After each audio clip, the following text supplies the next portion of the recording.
ผู้ลงสมัครหับเลือกตั้งเป็นสมาชิกสภาแห่งชาติสุริศีพประจำเขตเลือกตั้งที่1นครหลวงจันทร์ซึ่งว่าวันนี้จะเสนอนัมเบอร์6ฮอดนัมเบอร์10ติดตามได้ในรายงานพิเศษการเลือกตั้ง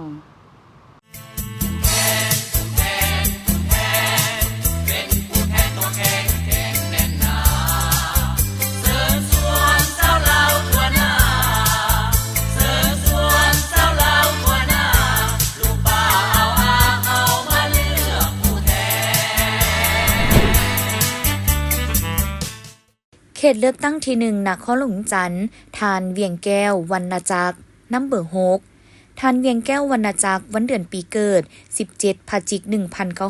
1975เกิดที่บ้านธรรมเมืองคูนแขวงเสียงหวงสนเผ่าลาวศาสนาพุทธบ้านอยู่ปัจจุบันบ้านหน้าล้อมเมืองไซธานีนครหลวงจันทร์สั้นตำแหน่งและหน้าที่รับผิดชอบห้องประธานกรรมาธิการเวียกงานสมาชิกสภาแห่งชาติกรรมการหน่วยพักฮักทานกรรมาธิการเวียกงานสมาชิกสภาแห่งชาติประธานกวดการหน่วยพักกรรมการคณะบริหารงานศูนย์กลางสหพันธ์กรรมบาลลาวประธานสหพันธ์กรรมบาลสภาแห่งชาติระดับการศึกษาสามัญมัธยมต้นปลายระดับวีซ่าเฉพาะปริญญาโท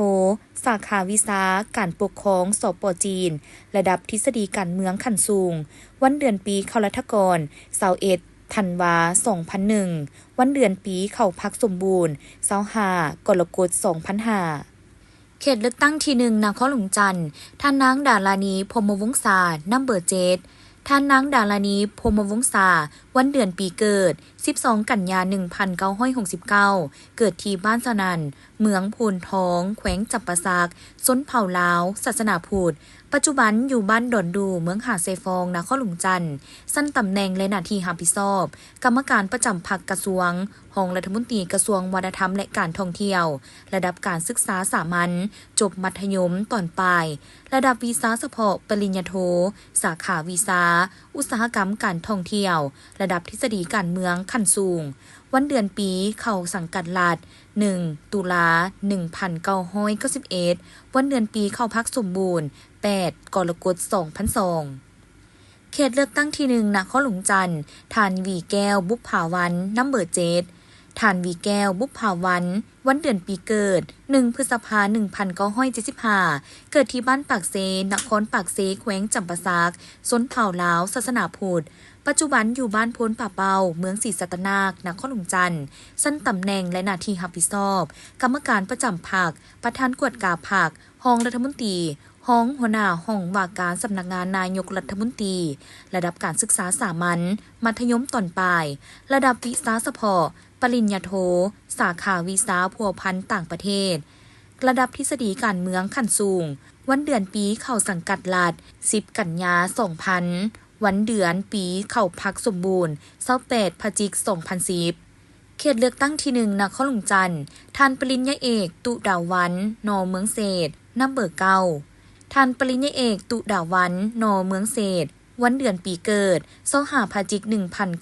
1979เกิดที่บ้านพลโฮงเมืองพลโฮงแขวงวิ่งจันทร์สนเผ่าลาวศาสนาพุทธปัจจุบันอยู่บ้านโซกคำเมืองไซเซธานครหลวงจันทร์สั้นตำแหน่งและหน้าที่รับผิดชอบคณะประจำพรรคกระทรวงหัวหน้ากรมจัดตั้งกระทรวงศึกษาธิการและกีฬา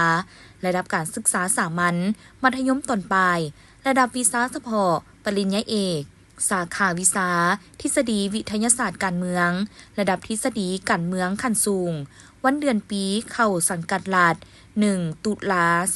2003วันเดือนปีเข้าพักสมบูรณ์14 กุมภาพันธ์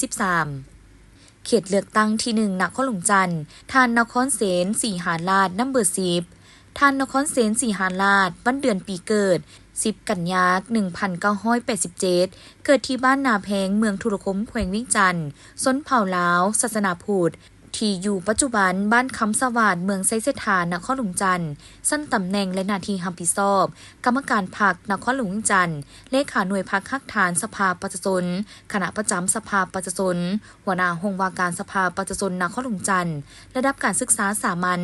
มัธยมต้นปลายระดับวีซ่าเฉพาะปริญญาโทสาขาวีซ่า